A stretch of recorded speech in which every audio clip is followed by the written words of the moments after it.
Subscribe now and press the bell icon. Never miss an update. भाग्यशाली प्रेमियों,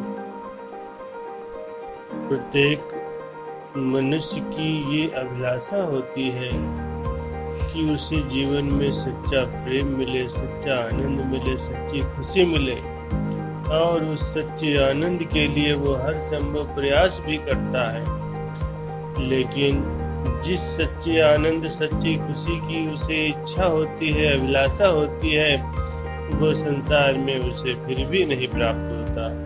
क्यों? क्योंकि संसार तो दुखों का आगार है, चारों तरफ दुख ही दुख है। तो प्रश्न ये उत्पन्न होता है कि फिर सच्चा आनंद, सच्ची खुशी है कहाँ? संत महापुरुषों की पावन संगत में आने पर हमें इस प्रश्न का उत्तर मिलता है। संत महापुरुष फरमाते हैं कि आनंद सागर सतगुरु प्रकट भय संसार, जग जीवों को तारिने खोला भक्ति द्वार। वो सच्चे आनंद के लिए जो स्रोत हैं वो है परमात्मा।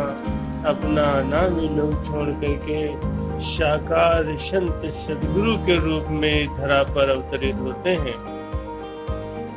वे जीवात्माओं को भक्ति के मार्ग पर चलाकर उसे शाश्वत आनंद, सच्ची खुशी से माला माल कर देते हैं। इस सच्चे धन को पाकर जीव इस लोक में भी आनंद पूर्वक जीवन व्यतीत करता है और उसका परलोक भी समझ जाता है।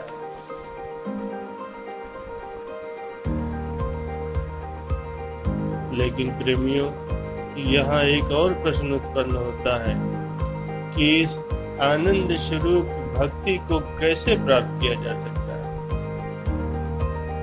आप सभी ये तो जानते ही हैं कि कोई भी वस्तु खरीदनी हो तो उसका मूल्य देना पड़ता है। जब संसार में किसी वस्तु को प्राप्त करने के लिए उसका मूल्य चुकाना पड़ता है, तो जो भक्ति है वो तो अमूल्य वस्तु है, आनंददायिनी है, लोक परलोक का सच्चा धन है। तो इस भक्ति की प्राप्ति के लिए भी कुछ न कुछ मूल्य तो देना ही पड़ेगा। महापुरुष हमसे कोई सांसारिक वस्तु नहीं चाहते, कोई धन पदार्थ नहीं मांगते, परंतु संत ब्रह्मानंद जी तो यहाँ तक लिख देते हैं,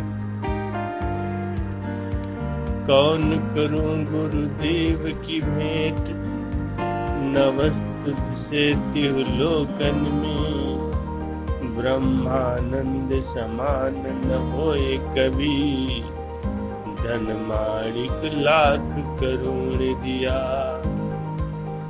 अर्थात सदगुरु के चरणों में 3 लोक की संपदा भी अगर भेंट कर दूं तो भी वो तुच्छ है। वास्तव में अगर देखा जाए तो मनुष्य के पास है ही क्या? जो कुछ भी है तो प्रभु का ही दिया हुआ है। यहाँ तक कि उसके श्वासों पर भी उसका अपना अधिकार नहीं है। वो चाह कर भी एक श्वास नहीं बढ़ा सकता।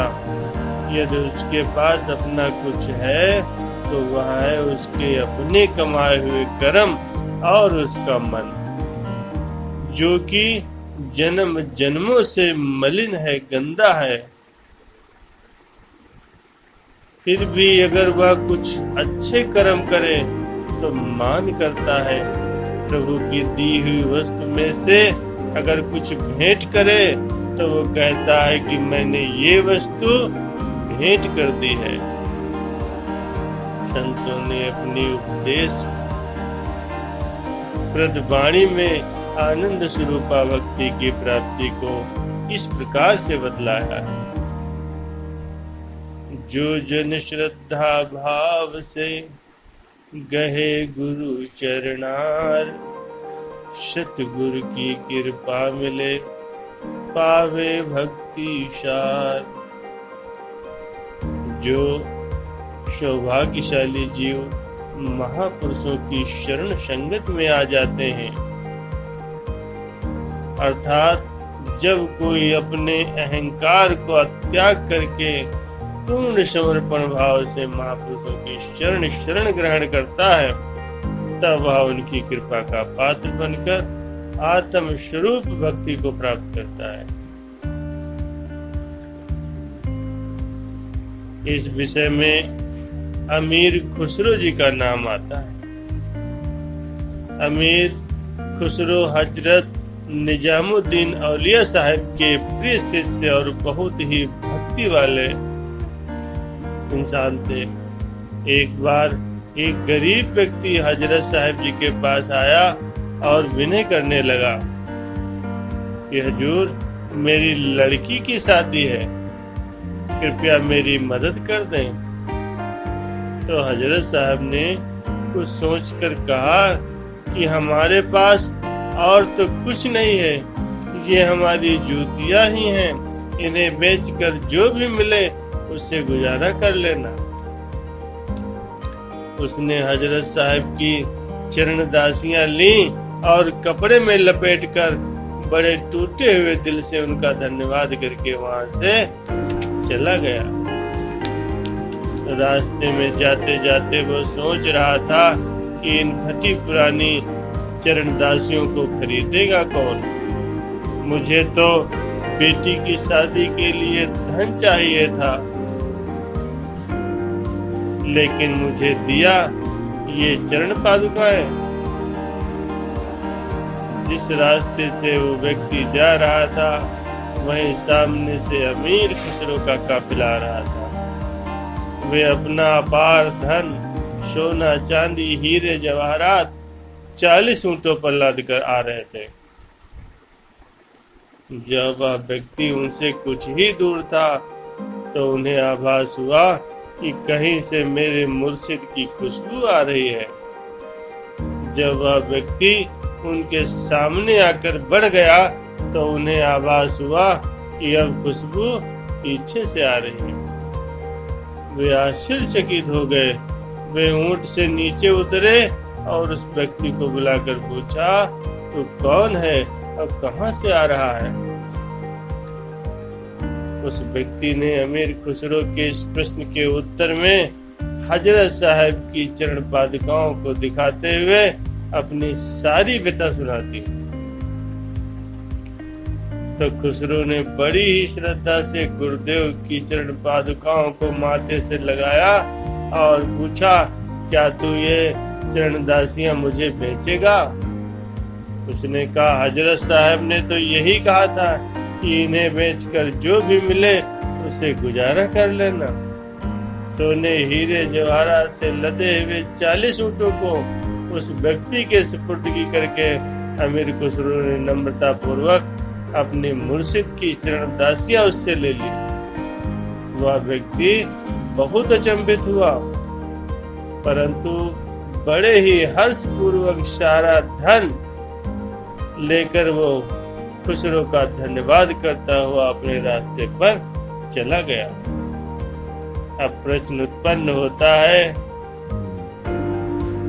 कि उस व्यक्ति की दृष्टि में उन चरणदासियों का कोई मूल्य नहीं था, तो अमीर खुसरो ने चरणदासियों के बदले अपना सारा धन दे देना क्यों उचित समझा?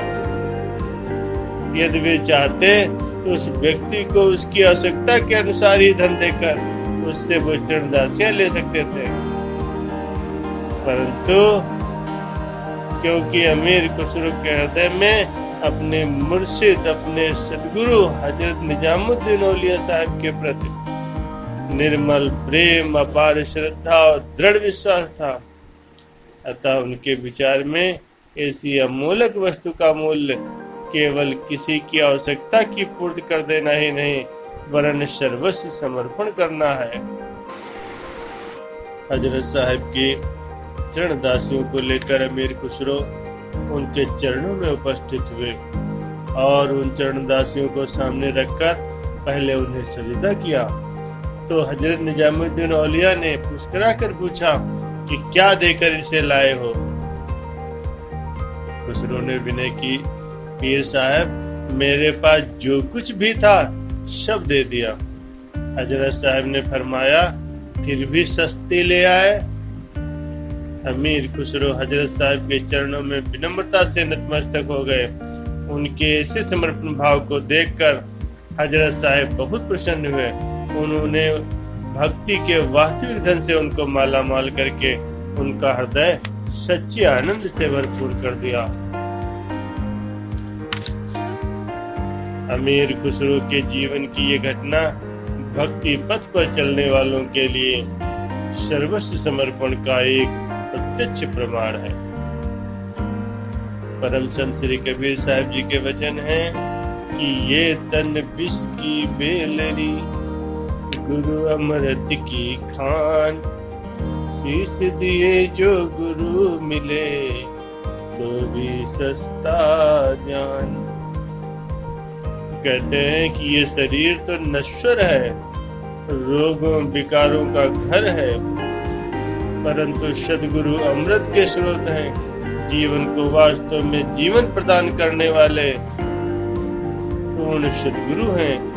और सर्वसमर्पण करके यदि महापुरुषों की प्रसन्नता मिल जाए तो समझना चाहिए कि तुच्छ वस्तु भेंट करके शारधन की प्राप्ति हुई है।